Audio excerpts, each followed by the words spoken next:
नमस्कार दोस्तों, रश्मि के घर में आप सभी का स्वागत है। आज मैं ये बनाई हूँ फरे, या इसे पिट्ठा बोल लीजिए। ये खाने में बहुत ही टेस्टी और चटपटी सी होती है। इसे आप चाहे तो बिल्कुल ही कम तेल में भी बना सकती हैं और ये बनाना भी बहुत आसान है और ये बहुत जल्दी बन भी जाती है। तो चलिए हम लोग मिल करके इस पिट्ठे को बनाना स्टार्ट करते हैं। फरे बनाने के लिए सबसे पहले मैं मूंग दाल ले ली हूँ। मूंग दाल को रात भर पानी में मैं फूलने दे दी थी और जब ये फूल गई थी इसके पानी को निकाल करके इसे 10 मिनट के लिए पानी से अलग कर देंगे। इसमें पानी बिल्कुल नहीं रहने देंगे। तो अब इसे साइड रख देते हैं। और मैं 1 कटोरी सूजी ले ली हूँ। मेरे पास ये बारीक वाली सूजी है, आपके पास मोटी बारीक जो हो आप वो ले सकती हैं। अगर आपके पास मोटी वाली सूजी हो तो उसे ग्राइंडर में डाल करके एक बार उसे पीस लीजिएगा। तो चलिए गैस की तरफ इसे बनाते हैं। देखिए गैस पर एक पैन या कढ़ाई डाल दीजिएगा और इसमें मैं 2 कटोरी पानी डाल दूंगी। सबसे पहले देखिए 2 कटोरी पानी मैं डाल दी हूँ। 1/4 चम्मच इसमें अजवाइन डाल देंगे। तो अजवाइन डालेंगे तो ऐसे नहीं डालेंगे, इसे क्रश करके डालेंगे। तो इस तरह लेकर के इसे इस तरह से क्रश करके इसमें डाल देंगे। अजवाइन डालने से फरे की टेस्ट बढ़ जाती है, इसलिए अजवाइन डालेंगे। और ये डाइजेशन के लिए भी अच्छी होती है, तो अजवाइन ज़रूर डालिएगा। और मैं इसमें आधी चम्मच नमक डाल दूंगी। पानी में जब थोड़ी उबाल आने लगे मैं 1 कप सूजी ली हूँ। आपको एक बर्तन सेट कर लीजिएगा, उसी से आप सूजी और पानी डालिएगा। जितना सूजी डालेंगे उससे डबल पानी डालेंगे। तो अब मैं थोड़ी थोड़ी करके सूजी डालती जाऊंगी और इसे मिलाते जाना है, जिससे इसमें गांठें न पड़े सूजी की। तरह से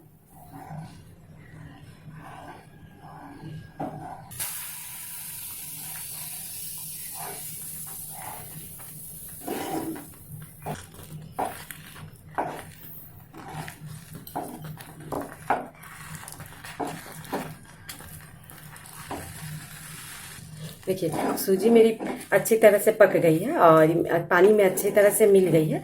और इसे आप बनाइएगा तो लो टू मीडियम आंच पर ही बनाइएगा। और ये बिल्कुल ही ऑप्शनल है, आप चाहे तो इसे डाल सकते हैं, स्किप भी कर दिएगा। थोड़ी सी मैं चिली फ्लेक्स डाल दूंगी, जिससे थोड़ी सी ये चटपटी बनेगी। गैस के फ्लेम को अब बंद कर देंगे और इसे ढक देंगे। ढक करके इसे अब ठंडा होने देते हैं। तब तक चलिए दूसरी तैयारी कर लेते हैं। एक मिक्सी का जार ले लेंगे और इसमें ये जो दाल फुलाए थे ना मूंग के दाल, इसे डाल देंगे। इस जगह पर आप मूंग की दाल या चने की दाल भी डाल सकती हैं, या इसे आप आलू में भी बना सकती हैं, तो भी ये बहुत टेस्टी लगती है होती है। और बच्चों को बहुत पसंद आती है इस दाल में बनाइएगा तो। इसे आप बच्चों के लंच में भी दे सकती हैं। 1 इंच अदरक के टुकड़े इसमें डाल देंगे और छोटी वाली चम्मच से आधी चम्मच जीरा डाल देंगे। ये कच्चा जीरा है। और दाल के स्वाद के अनुसार नमक डाल देंगे। और मैं 4 हरी मिर्ची ले ली हूँ। आप मिर्ची की क्वांटिटी अपने अनुसार कम या ज़्यादा कर सकती हैं। तो इस हरी मिर्ची को डाल देंगे और इसका बिल्कुल ही बारीक सा पेस्ट बना लेंगे। इसमें पानी बिल्कुल नहीं डालेंगे। अगर बहुत ज़्यादा ज़रूरी लगेगी तो 1 से 2 चम्मच पानी डाल करके ही इसे पीसिएगा। तो मैं इसका बारीक सा पेस्ट बना करके ला रही हूँ। देखिए दाल पीस गई है। देखिए दाल ऐसी पीसी है। आप इसमें पानी नहीं डालिएगा, गीला नहीं कीजिएगा दाल को। भले ही दाल थोड़ी सी मोटी रह जाए, लेकिन इसे गीला नहीं करना है। तो दाल को दूसरे बर्तन में निकाल लेंगे। देखिए दाल को निकाल लिए हैं। अब इसमें थोड़ी सी कुछ मसाले जाएगी। थोड़ी सी हींग, इसमें हींग जरूर डालिएगा, हींग का बहुत अच्छा टेस्ट आता है। छोटी वाली चम्मच से 1/4 चम्मच जीरा पाउडर। मसालों की क्वांटिटी आपके दाल के अनुसार भी कम या ज़्यादा हो सकती है। 1/4 चम्मच काश्मीरी लाल मिर्च पाउडर। मिर्ची की क्वांटिटी आप अपने टेस्ट के अनुसार कम या ज़्यादा कर सकती हैं। ये तीखी कम होती है, इससे कलर अच्छा आता है। बिल्कुल थोड़ी सी हल्दी पाउडर। इन सारे मसाले को डाल करके इसे अच्छी तरह से मिला लेंगे। देखिए मसाले अब मिल गई है, इस तरह से है। अब इसे साइड रख देते हैं। अब सूजी को ले लेंगे, ऐसे हटा लेंगे। ये भी अब ये भी ठंडी हो गई है। इसे बिल्कुल ठंडा नहीं कीजिएगा, हल्का गर्म रखिएगा, जिससे आप अच्छी तरह से मसल सकें। इसमें बिल्कुल थोड़ी सी आधी चम्मच छोटी वाली चम्मच से घी डाल दीजिएगा और इसी घी में से थोड़ी सी हाथ में अच्छी तरह से लगा लीजिएगा, जिससे ये हाथ में चिपके नहीं। आप घी ले सकती हैं या फिर तेल ले सकती हैं। फिर इसे अच्छी तरह से मसल करके एक डो के फॉर्म में तैयार कर लेना है। देखिए ये इस तरह से मिलाते हुए इस तरह हो जाएगी, आटे के बिल्कुल फॉर्म में आ गई है। तो इस तरह से सूजी को मसलते मसलते चिकना कर लेना है। देखिए अब ये बिल्कुल चिकनी हो गई है। अब क्या करेंगे, थोड़ी सी तेल और हाथ में लगा लेते हैं, जिससे ये चिपकेगी नहीं। और इसके 2 भाग कर लेते हैं। देखिए सूजी को इस तरह से एक लोई बना लेंगे और किचन काउंटर पर थोड़ी सी आप तेल लगा लीजिएगा, जिससे ये नीचे चिपकेगी नहीं। और इसे रोटी की तरह बना लेना है, बेल लेना है। पर रोटी जो नॉर्मल बनाते हैं ना, उससे थोड़ी सी मोटी रखिएगा, बिल्कुल पतली सी नहीं बनाइएगा। आप चाहे तो ऐसे भी बेल सकते हैं, छोटी छोटी पूरी की तरह बेल करके भी इसे बना सकती हैं। आप एक ढक्कन ले लीजिएगा, कोई भी ले लीजिएगा, आप जितनी बड़ी बनाना चाहती हैं उतनी बड़ी ढक्कन ले लीजिएगा। अब फिर इसे इस तरह से कट कर लेंगे।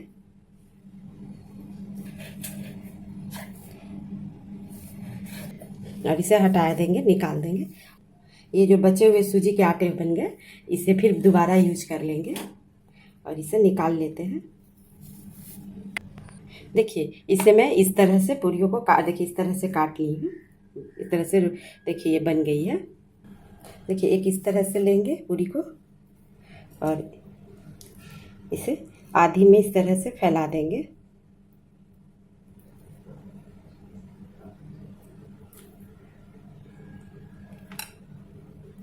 और इसे वापस से इस तरह से कर देंगे बस। इसे साइड में रख देते हैं। तो अब देखिए इस तरह से बना लेंगे। अब मैं सारे को बना ले रही हूँ। देखिए मेरे सारे फरे बन करके तैयार हो गए हैं। तो अब इसे साइड में रख देते हैं। और एक मैं इस तरह के जाली वाले बर्तन ले ली हूँ, या आपके पास स्टीमर हो तो आप स्टीमर ले सकती हैं, या किसी तरह की जाली वाली आप बर्तन ले लीजिएगा। और इसमें थोड़ी सी तेल लगा देंगे, जिससे ये फरे नीचे चिपके नहीं।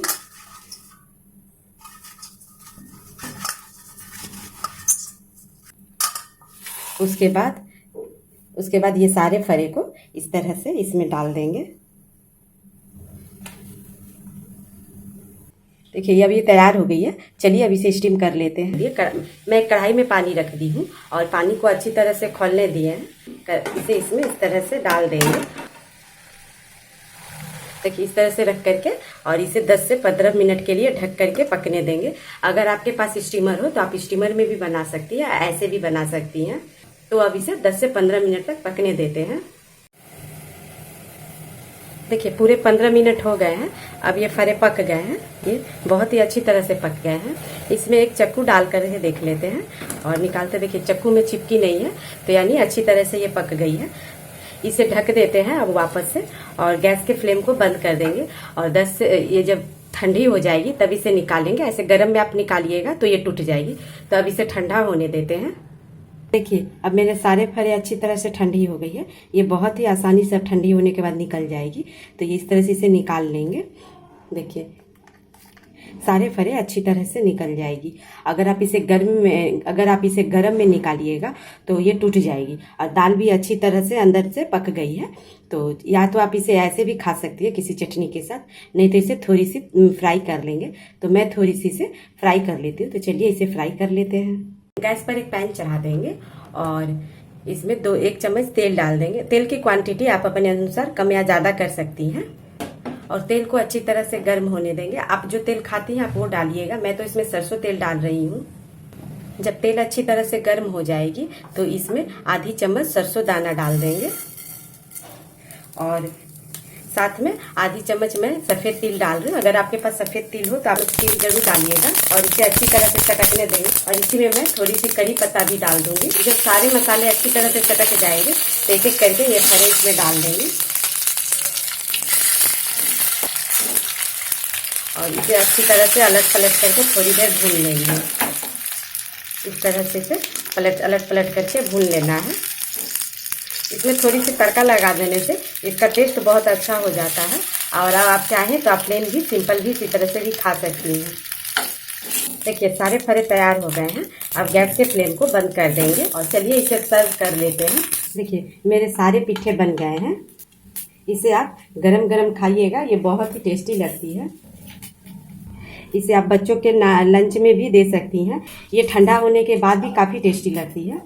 इसे आप जब चाहें तब खा सकते हैं, लंच में, डिनर में, नाश्ते में, आपकी जब इच्छा हो आप खा सकती हैं। ये इस तरह से बनी है। एक मैं आपको तोड़ करके भी दिखा रही हूँ। देखिए अंदर अंदर तक दाल अच्छी तरह से पक गई है।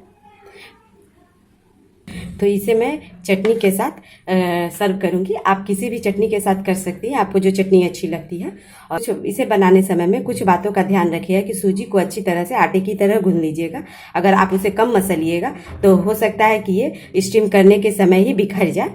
तो देखिए, तो है ना ये बनाना बहुत ही आसान। तो एक बार आप भी इस तरह से बनाएं और बना करके देखें और आपसे कैसी बनी और मेरा ये तरीका आपको कैसा लगा। अगर आपको थोड़ी सी भी पसंद आई हो तो आप अपना एक प्यारा सा कमेंट और लाइक कर दीजिए। तो ठीक है, फिर मैं आपसे मिलूंगी किसी एक नई वीडियो में एक नई रेसिपी के साथ। वीडियो देखने के लिए थैंक यू।